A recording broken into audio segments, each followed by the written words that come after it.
Hello, filthy casuals and stinky sweats alike. I hope you're all doing great today. My name is Big Boy Nappin, and I appreciate you coming to the channel. For today's video, I just wanted to talk about something real quick. I got kind of fired up in the last dungeon that I went through with my guildies because I saw the most amazing thing ever. As you can see from the footage on screen, we went through the Graven Deep. And not only did we go through the Graven Deep, but we went through the Graven Deep for the very first time. 3 of my guildies had been telling me that there was this super tough dungeon that they weren't able to get through the first boss battle in, and I had not heard of the dungeon that they were talking about. I had not been through it before. Lo and behold, because it's one of the newer dungeons. So anyway, I got on my healer, and not so surprisingly, you guys know what it is. We went through it easy peasy. Easy as pie. Y'all know what it is. I'm him. Anyways, that's not even what I really wanted to talk about today. What I do want to talk about is just how crazy this dungeon is. This is by far the coolest dungeon in Elder Scrolls Online right now. And there isn't even an argument against it, honestly. Think about it. This is like some crazy mod you would see in Skyrim, but it's not a crazy mod. It's real. It's canon. It's really in the game, guys. The dwarves, they actually built this in canon. They built these giant machines, these tunnels or whatever, to take you to the bottom of the ocean. And think about what that means for the lore. Like, why did the Dwemer build an observatory at the bottom of the ocean? What were they observing? Yeah, they were probably just observing marine life and, for the purposes of greater understanding, the world that they lived in, because that's the kind of thing that they did. But I don't know. I want to hear some theories out there. I want to hear some, what kind of, maybe they were doing some crazy experiments with fish people or something. I don't know. Anyway, y'all that played Oblivion, you'll remember swimming around at the bottom of lakes and even trying to go as far out into the ocean as the game would let you, trying to find stuff. But there was never really anything out there. Sometimes you would find chests. In one specific place near Anvil, you could find a helmet underwater that was pretty good.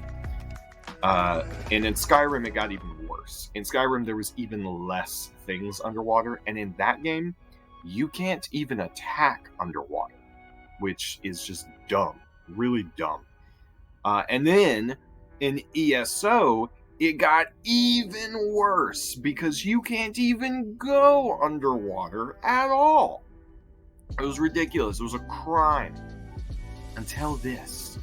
Guys, this is critical. Now, not only are we underwater, we're at the bottom of the ocean. Now, yeah, granted, it's in a very limited situation. It's in a very controlled environment, so to speak. And you do have this weird bubble thing around you, which your escort, I guess, through the dungeon, the NPC that's part of the story of the dungeon, he just knows how to make this spell that's never appeared in any other Elder Scrolls game. But whatever. I'm happy with it. I'm just gonna ignore that part, and I'm just gonna be glad that we're underwater, right? And that brings me to really truly why I'm making this video. I have always wanted to battle some kind of sea monster or go explore some underwater runes or something like that in Elder Scrolls. Just something underwater, something to do. In Oblivion, there were actually some caves that were almost entirely, if not entirely, underwater. And that was really cool. That was really fun. I think it's a fun situation to be in as a adventurer, because you got to remember, yes, we're the hero. Yes, we do save the world. But at the end of the day, guys, isn't our character primarily an adventurer? I feel like that's the case anyway. And don't you want to adventure underwater?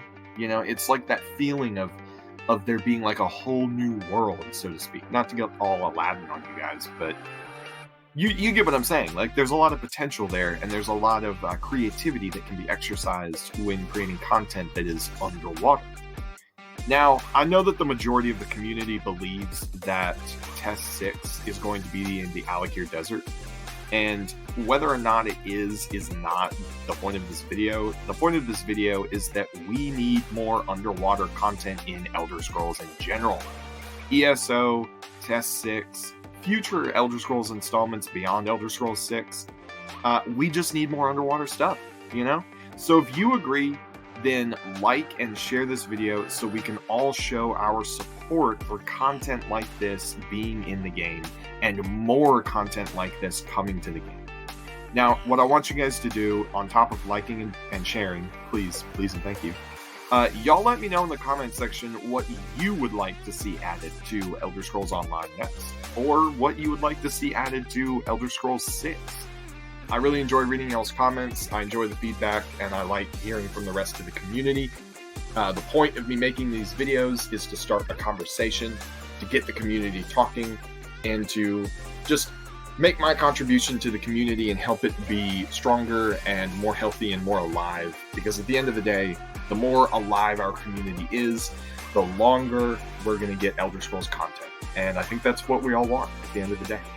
So, thank you guys for watching this video. I hope you guys have a great day. I have been Big Boy Nappin, the Filthy Casual. Thank you so much for checking out my channel. Hope you stick around, and I will see you guys in the next video.